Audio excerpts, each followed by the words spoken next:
ओम शांती। आज आहे 9/10/2024 मुरली। महावाक्य आहे, गोड मुलांनो, विश्वाचे राज्य बाहुबळाने घेता येत नाही, त्यासाठी योगबल पाहिजे। हा देखील एक लॉ आहे। प्रश्न आहे, स्वतः शिवबाबांनाच स्वतःच्या बाबतीत कोणते आश्चर्य वाटते? उत्तर आहे, बाबा म्हणतात, बघा कसे आश्चर्य आहे, मी तुम्हाला शिकवतो। हे मी कोणाकडूनही कधीच शिकलेलो नाही। माझे कोणी पिता नाहीत, माझा कोणी टीचर नाही, गुरु नाही। मी सृष्टी चक्रामध्ये पुनर्जन्म घेत नाही, तरी देखील तुम्हाला सर्व जन्मांची कहाणी ऐकवतो। स्वतः 84च्या चक्रामध्ये येत नाही, परंतु चक्राचे ज्ञान एकदम ॲक्युरेट देतो। ओम शांती। रुहानी बाबा तुम्हा मुलांना स्वदर्शन चक्रधारी बनवतात, अर्थात तुम्हाला या 84च्या चक्राची माहिती होते। आधी जाणत नव्हता, आता बाबांकडून तुम्हाला माहीत झाले आहे। 84 जन्मांच्या चक्रामध्ये तुम्ही येता जरूर। तुम्हा मुलांना 84च्या चक्राचे नॉलेज देतो। मी स्वदर्शन चक्रधारी आहे, परंतु प्रॅक्टिकलमध्ये 84 जन्मांच्या चक्रामध्ये येत नाही। तर यावरून समजून गेले पाहिजे की शिवबाबांमध्ये सर्व ज्ञान आहे। तुम्ही जाणता, आपण ब्राह्मण आता स्वदर्शन चक्रधारी बनतो, बाबा बनत नाहीत। मग त्यांच्यामध्ये अनुभव कुठून आला? आम्हाला तर अनुभव प्राप्त होतो। बाबा अनुभव कुठून आणतात, जो तुम्हाला ऐकवतात। प्रॅक्टिकलमध्ये अनुभव असायला हवा ना। बाबा म्हणतात, मला ज्ञानाचा सागर म्हणतात, परंतु मी तर 84 जन्मांच्या चक्रामध्ये येत नाही। मग माझ्यामध्ये हे ज्ञान कुठून आले? टीचर शिकवतो तर जरूर स्वतः शिकलेला आहे ना। हे शिवबाबा कसे शिकले? जर ते स्वतः 84 जन्मामध्ये येत नाहीत, तर त्यांना 84च्या चक्राविषयी कसे काय माहीत झाले? बाबा बीजरूप असल्यामुळे जाणतात। स्वतः 84च्या चक्रामध्ये येत नाहीत, परंतु तुम्हाला सर्व काही समजावून सांगतात। हे देखील केवढे आश्चर्य आहे। असे देखील नाही की बाबा कोणते शास्त्र इत्यादी शिकले आहेत। म्हटले जाते, ड्रामा अनुसार त्यांच्यामध्ये हे नॉलेज नोंदलेले आहे, जे तुम्हाला ऐकवतात। तर वंडरफुल टीचर आहेत ना। आश्चर्य वाटले पाहिजे ना, म्हणून यांना मोठी मोठी नावे दिली गेली आहेत, ईश्वर, प्रभू, अंतर्यामी इत्यादी इत्यादी। तुम्हाला आश्चर्य वाटते की ईश्वरामध्ये कसे सर्व नॉलेज भरले आहे? त्यांच्यामध्ये आले कुठून, जे तुम्हाला समजावून सांगतात? त्यांचा तर कोणी पिता देखील नाही, ज्यांच्यापासून जन्म घेतला असेल किंवा समजले असेल। तुम्ही सर्व भाऊ भाऊ आहात, ते एकच कसे तुमचे पिता आहेत, बीजरूप आहेत। केवढे नॉलेज बसून मुलांना ऐकवतात। ते म्हणतात, 84 जन्म मी घेत नाही, तुम्ही घेता। तर जरूर प्रश्न निर्माण होईल ना, बाबा तुम्हाला कसे माहीत झाले? बाबा म्हणतात, मुलांनो, अनादी ड्रामा अनुसार माझ्यामध्ये आधीपासूनच हे नॉलेज आहे, जे तुम्हाला शिकवतो। म्हणूनच मला उच्च ते उच्च भगवान म्हटले जाते। स्वतः चक्रामध्ये येत नाहीत, परंतु त्यांच्यामध्ये साऱ्या सृष्टीच्या आदी मध्य अंताचे नॉलेज आहे। तर तुम्हा मुलांना किती आनंद झाला पाहिजे। त्यांना 84च्या चक्राचे नॉलेज कुठून मिळाले? तुम्हाला तर मिळाले बाबांकडून। बाबांमध्ये मुळातच नॉलेज आहे। त्यांना म्हटलेच जाते नॉलेजफुल। कोणाकडून शिकले देखील नाही आहेत, तरी देखील त्यांना मूळ ज्ञान अर्थात सत्य ज्ञान आहे, म्हणूनच त्यांना नॉलेजफुल म्हटले जाते। हे अद्भुत आहे ना, म्हणून याचे सर्वश्रेष्ठ शिक्षण असे गायन आहे। मुलांना बाबांचे आश्चर्य वाटते। त्यांना नॉलेजफुल का म्हटले जाते? एक तर ही समजून घेण्याची गोष्ट आहे, दुसरी मग कोणती गोष्ट आहे? हे चित्र तुम्ही दाखवता तर कोणी विचारेल की ब्रह्मामध्ये देखील त्यांची स्वतःची आत्मा असेल, आणि हे जे नारायण बनतात त्यांच्यामध्ये देखील त्यांची स्वतःची आत्मा असेल। दोन आत्मे आहेत ना, एक ब्रह्माची, एक नारायणाची। परंतु विचार केला तर हे काही दोन आत्मे नाहीत, आत्मा एकच आहे. हे एक देवतांचे सॅम्पल दाखवले जाते. हे ब्रह्मा सो विष्णू अर्थात नारायण बनतात. याला म्हटले जाते गूढ गोष्टी. बाबा अतिशय गूढ नॉलेज ऐकवितात, जे बाबांशिवाय इतर कोणीही शिकवू शकणार नाही. तर ब्रह्मा आणि विष्णूचे काही दोन आत्मे नाही आहेत. तसेच सरस्वती आणि लक्ष्मी या दोघींचे दोन आत्मे आहेत का एक? आत्मा एक आहे, शरीरे दोन आहेत. ही सरस्वतीच मग लक्ष्मी बनते, म्हणून एक आत्मा गणली जाईल. 84 जन्म एकच आत्मा घेते. ही नीट समजून घेण्याची गोष्ट आहे. ब्राह्मण सो देवता, देवता सो क्षत्रिय बनतात. आत्मा एक शरीर सोडून दुसरे घेते. आत्मा एकच आहे. हे एक सॅम्पल दाखवले जाते की कसे ब्राह्मण सो देवता बनतात.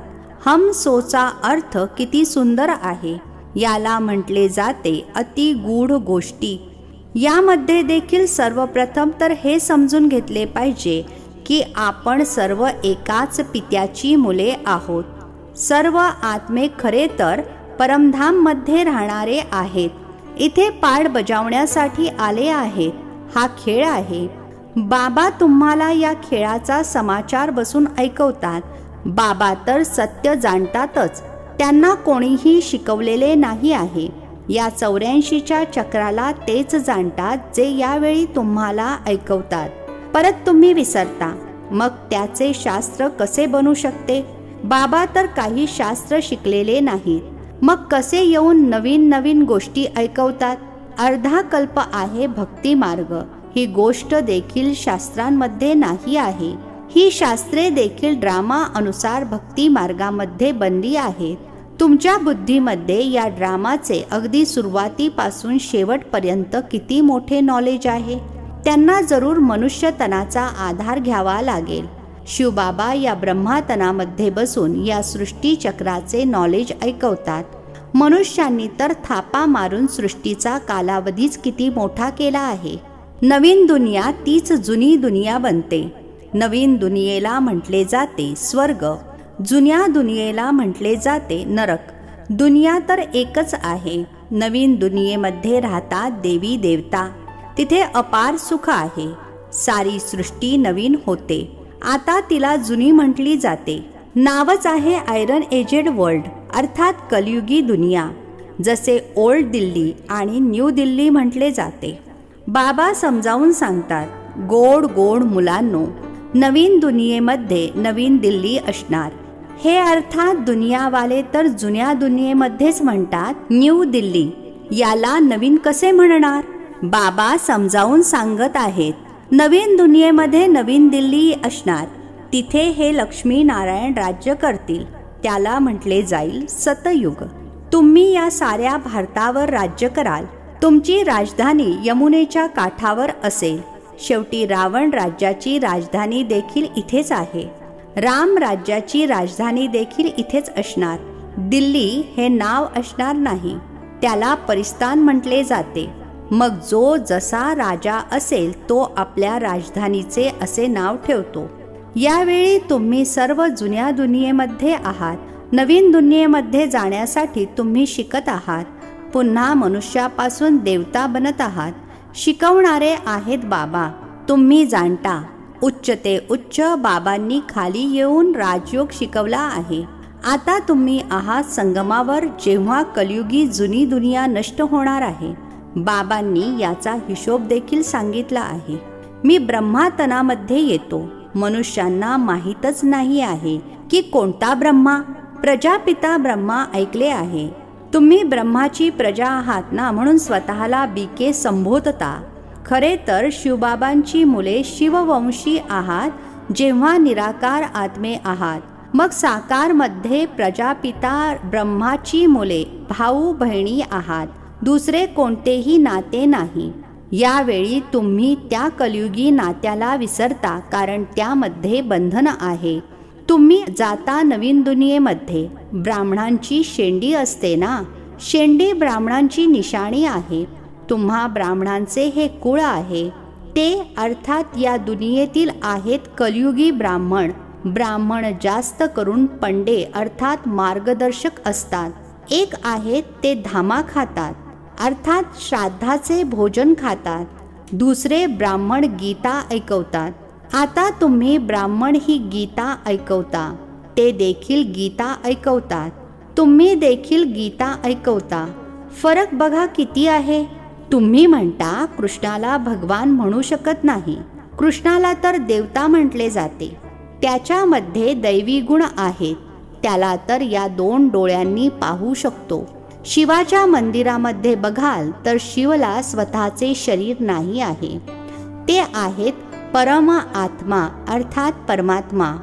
ईश्वर, प्रभू, भगवान इत्यादी शब्दांचा कोणताही अर्थ निघत नाही. परमात्माच सुप्रीम आत्मा आहेत.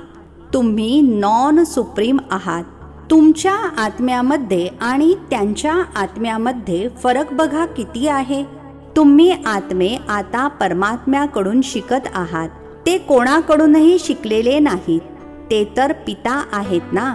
त्या परमपिता परमात्म्याला तुम्ही पिता देखील म्हणता, शिक्षक देखील म्हणता आणि गुरु देखील म्हणता. आहेत एकच. आणखी कोणतीही आत्मा पिता, टीचर, गुरु बनू शकत नाही. एकच परम आत्मा आहे. त्यांना म्हटले जाते सुप्रीम. प्रत्येकाला आधी पिता पाहिजे, नंतर टीचर पाहिजे आणि शेवटी पाहिजे गुरु. बाबा देखील म्हणतात मी तुमचा पिता देखील बनतो, मग टीचर बनतो आणि मग मीच तुमचा सद्गती दाता, सद्गुरू सुद्धा बनतो.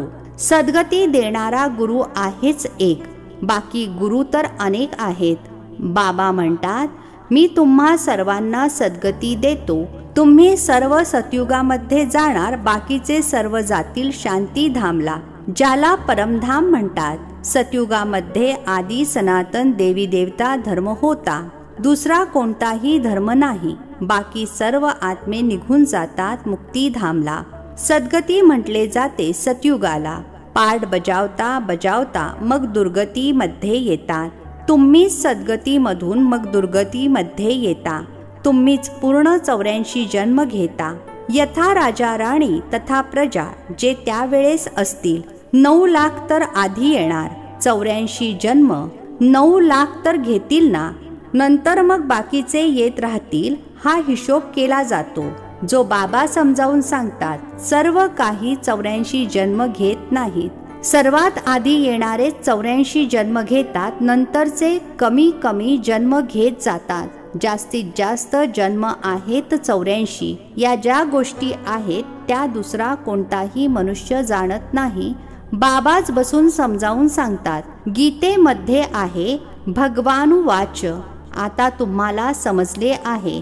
आदी सनातन देवी देवता धर्म काही कृष्णाने रचलेला अर्थात स्थापन केलेला नाही. तो तर बाबाच स्थापन करतात. कृष्णाच्या आत्म्याने 84 जन्मांच्या अंतिम जन्मामध्ये हे ज्ञान ऐकले आहे, जो पहिल्या नंबरमध्ये आला.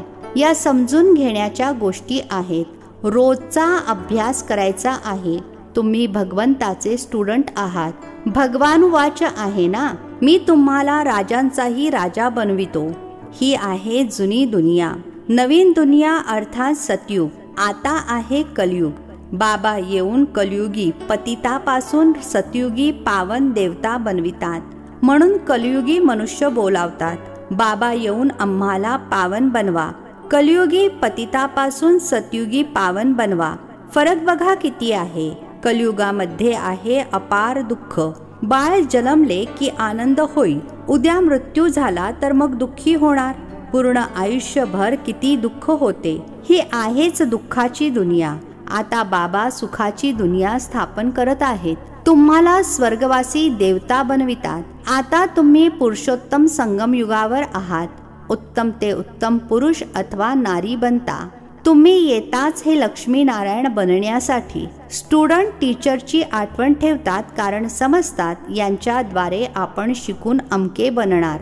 इथे तुम्ही योग लावता परमपिता परमात्मा शिव सोबत, जे तुम्हाला देवता बनवितात. म्हणतात मज आपल्या पित्याची आठवण करा, ज्यांची तुम्ही शाळीग्राम मुले आहात. स्वतःला आत्मा समजून बाबांची आठवण करा, तेच नॉलेजफुल आहेत. बाबा तुम्हाला खरी गीता ऐकवतात, परंतु स्वतः शिकलेले नाहीत. असे म्हणतात, मी कोणाची संतान नाही, कोणाकडून शिकलेलो नाहीये, माझा कोणता गुरु नाही, आणि मग मी तुम्हा मुलांचा पिता शिक्षक सद्गुरू आहे. त्यांना म्हटले जाते परम आत्मा. या साऱ्या सृष्टीच्या आदी मध्य अंताला जाणतात. जोपर्यंत ते ऐकवत नाहीत तोपर्यंत तुम्ही आदी मध्य अंताला समजू शकत नाही. या चक्राला जाणल्याने तुम्ही चक्रवर्ती राजा बनता. तुम्हाला हे बाबा अर्थात ब्रह्मा बाबा शिकवत नाही. यांच्यामध्ये शिवबाबा प्रवेश करून आत्म्यांना शिकवितात. ही नवीन गोष्ट आहे ना. हे असतातच संगमावर. जुनी दुनिया नष्ट होणार. किसकी दबी रही धूल में, किसकी राजा खाय. मुलांना म्हणतात अनेकांचे कल्याण करण्यासाठी, पुन्हा देवता बनविण्यासाठी ही पाठशाळा म्युझियम उघडा, जिथे खूप जण येऊन सुखाचा वारसा प्राप्त करतील. आता रावण राज्य आहे ना. राम राज्यामध्ये होते सुख, रावण राज्यामध्ये आहे दुःख. कारण सर्व विकारी बनले आहे. ती आहेच निर्विकारी दुनिया. मुले तर या लक्ष्मी नारायणाला देखील आहेत ना. परंतु तिथे आहे योगबल. बाबा तुम्हाला योगबल शिकवतात. योगबलाद्वारे तुम्ही विश्वाचे मालक बनता. बाहुबलाने काही विश्वाचा मालक बनू शकत नाही. लॉ म्हणत नाही. तुम्ही मुले आठवणीच्या बळाने साऱ्या विश्वाची बादशाही घेत आहात. किती उच्च शिक्षण आहे. बाबा म्हणतात सर्वप्रथम पवित्रतेची प्रतिज्ञा करा. पवित्र बनल्यानेच तुम्ही मग पवित्र दुनियेचे मालक बनणार. अच्छा, गोड गोड खूप खूप वर्षांनंतर भेटलेल्या मुलांप्रती मात पिता बाप दादांची प्रेमपूर्वक आठवण आणि सुप्रभात. आत्मिक पित्याचा आत्मिक मुलांना नमस्ते. आम्हा आत्मिक मुलांचा आत्मिक पित्याला नमस्ते. धारणेसाठी मुख्य सारांश आहे. पहिला पॉइंट आहे, कलियुगी नाती जी यावेळी बंधन आहेत त्यांना विसरून स्वतःला संगमयुगी ब्राह्मण समजायचे आहे. खरी गीता ऐकायची आणि ऐकवायची आहे. दुसरा पॉइंट आहे, जुनी दुनिया नष्ट होणार आहे, त्यामुळे आपले सर्व काही सफल करायचे आहे. अनेकांच्या कल्याणासाठी, मनुष्यांना देवता बनविण्यासाठी ही पाठशाळा अथवा म्युझियम उघडायची आहेत. आजचे वरदान आहे, बाबांची आज्ञा समजून प्रत्येक गोष्टीला प्रेमापोटी सहन करणारे सहनशील भव. बाबांची आज्ञा समजून प्रत्येक गोष्टीला प्रेमापोटी सहन करणारे सहनशील भव. स्पष्टीकरण आहे, बरीच मुले म्हणतात आम्ही बरोबर आहोत, तरी देखील आम्हाला सहन करावे लागते, मरावे लागते. परंतु हे सहन करणे अथवा मरणे हेच धारणेच्या सब्जेक्टमध्ये नंबर घेणे आहे. त्यामुळे सहन करण्यामध्ये घाबरू नका. बरीच मुले सहन करतात, परंतु नाईलाजाने सहन करणे आणि प्रेमापोटी सहन करणे यामध्ये अंतर आहे. गोष्टींमुळे सहन करत नाही, परंतु बाबांची आज्ञा आहे सहनशील बना. तर आज्ञा समजून प्रेमापोटी सहन करणे अर्थात स्वतःमध्ये परिवर्तन करणे याचेच मार्क्स आहेत. स्लोगन आहे, जे सदैव खुशीची खुराक खातात ते तंदुरुस्त अर्थात निरोगी राहतात. जे सदैव खुशीची खुराक खातात ते तंदुरुस्त अर्थात निरोगी राहतात. अच्छा, ओम शांती. नवनवीन मराठी व्हिडिओज प्राप्त करण्यासाठी सबस्क्राईब करा मराठी गॉडलीवूड चॅनलला.